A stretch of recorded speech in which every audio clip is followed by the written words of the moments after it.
Hi everyone, I'm going to talk about cell salts, Carly Mer again. And for those who are wondering where my Gemini part 2 is, because I had a few emails regarding this, is that when I did the Gemini salt series, I just did it in one length, so I didn't divide it into two parts. So people have been asking me that question. So I just thought I'd just throw another quick video in here just to let everyone know who's contacted me in regards to that it is the whole full length. It's about 25-30 minutes, I think. And I combined the part twos. But speaking of that, it's been a lot of interesting talk in my own personal clinic in regards to electromagnetic sensitivity. And so it's been coming up quite a bit lately. Some people have been becoming more sensitive to EMF fields and things like this. And people asking me, what's the solution? What can I do? And there's a number of things. And I think that it's very important for people to get a good understanding of this, because this is kind of one thing we're going to be fighting a lot lately, and I think there's an increasing sensitivity within people with this type of issue. So there's one brilliant book written called The Invisible Rainbow, which I highly recommend to read.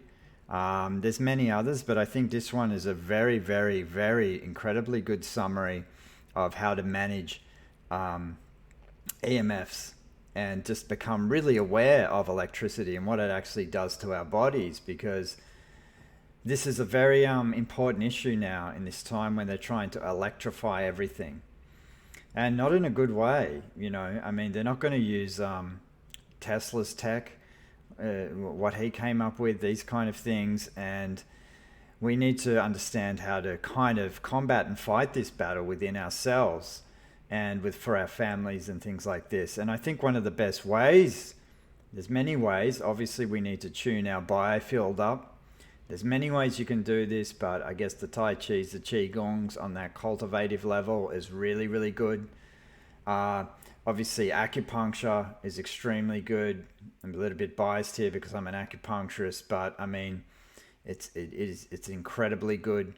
And another one is obviously potassium chloride, which connects to obviously Gemini, and this is why I'm just going to touch base here, because I did mention it briefly, but I think it's another important thing just to really touch base on again, because it's one of those minerals that's going to be very, very greatly needed, and an important one, because not just for the Gemini sun, also I'd say for the moons. And the moon signs I haven't really talked about in the tissue salt series yet, so I'm thinking about expanding on that and maybe talking about the moon and its relation to absorption. But when we're looking at this issue with electromagnetic sensitivity, there's a lot of symptoms that correlate to what the latest fiasco in the health scare is saying the signs and symptoms are. And for those that don't know, I mean, generally, right, I'm just going to read off some of the negative effects here, because obviously we just see this so much in clinic, but one of them's going to be dizziness, nausea, headaches, nervousness, irritability for one. There's insomnia, depression, mental confusions, heart arrhythmias, palpitations, numbness and tingling, weakening of joints, chest pain, can be nosebleeds, intense itching as well, tremors, seizures, paralysis, fevers, eye pain, tinnitus, and metallic taste in the mouth. Just as a few basic pointers for these kind of things, because just for some people to have general signs to look out for. But so one of the best ways to combat this, and you're going to see this in, I guess I've noticed particularly people who are extremely sensitive to electromagnetic radiation and fields are ones who are going to have a a difficult angle, particularly with their south node and the planet Uranus. Sometimes that can be the conjunction, sometimes that can be the inconjunct aspect. I've found to be really probably the most prominent ones. And it can also happen via obviously a transit of Uranus over the south node as well, because Uranus really rules sudden movement, sudden change, any things that are erratic that can change our field. And south nodes particularly is an exit point. It's a draining point where we lose a lot of vitality and chi. But people have been asking me these questions that because which I cover in my cell salt book actually, stone medicine, because in ancient Chinese medicine, stone medicine and crystals are a really important part of the medicine. And but it's always not so favorable for people to wear stones, because stones can really disrupt our fields because they have they conduct electricity, so to speak. And so people who don't understand this, the old quartz radios, quartz crystals, really power computers, right? But the stone medicine in ancient Chinese medicine they used to tape it onto points, so to speak.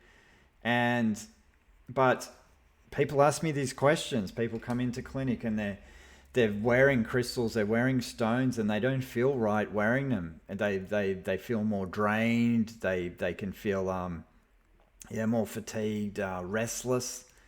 And I've noticed that a lot of people who tend to have these kind of negative effects with certain stones usually have a difficult angle on their south node with Uranus. So that's just something to consider for you guys who are out there who understand their charts and how this can be implementing and affecting their biofield, so to speak. But speaking of Gemini and potassium chloride is one of the best ways to combat electromagnetic radiation. It is incredible, this salt, for that, because a lot of the fields are going to coagulate the blood, clot the blood, and this salt is very, very good, extremely good. And not to mention, which I don't think I did mention in my other Gemini talk, or I may have briefly, but it is very good for heavy metals in the body as well, especially in children. So this is another thing. And obviously, one of the protocols is, which I mention a lot clinically, but if you have been, you're going to vaccinate or you do vaccinate your children, one of the protocols is to heavily dose up on ferrum phos and kali myrrh, because funnily enough, these things leach these two minerals, and these are the main minerals, one of the main minerals we need for our immune system, and we don't want to coagulate our blood. We don't want to corrupt our blood, because our blood is our spirit, our blood is our Shen. It's our ability to coherently think, and it's a very, very important. I'm going to do a whole presentation on blood coming up, because I find that fascinating, but I'm going to do that on my Patreon, because I don't really want to share that on here because of certain reasons, but I think it's a really, really good thing. So also the potassium chloride. So for those of you who travel a lot, or around electromagnetic fields, like that Uranian south node thing, right? You don't want to be, it's going to be very difficult for people who with the Uranian south node to be working around the computer's electromagnetic fields. They can find it extremely, extremely draining. So high doses of potassium chloride will really help with that. It'll help with travel and the jet lag. It'll clear that lousy feeling where you just feel absolutely shit house when you get off the plane and like you're just hung over for the next few days. That's electromagnetic poisoning. So I just wanted to throw that in, and stay tuned, because I'm going to start doing more regular videos now. I just got some held up a little bit with clinic and a few other things going on in my life. But we're going to move forward, and I'm going to really get into a few different subjects, all related to astrology. So thanks for listening, and thanks for the emails, everyone. I appreciate it. It's great. So we'll be in touch soon.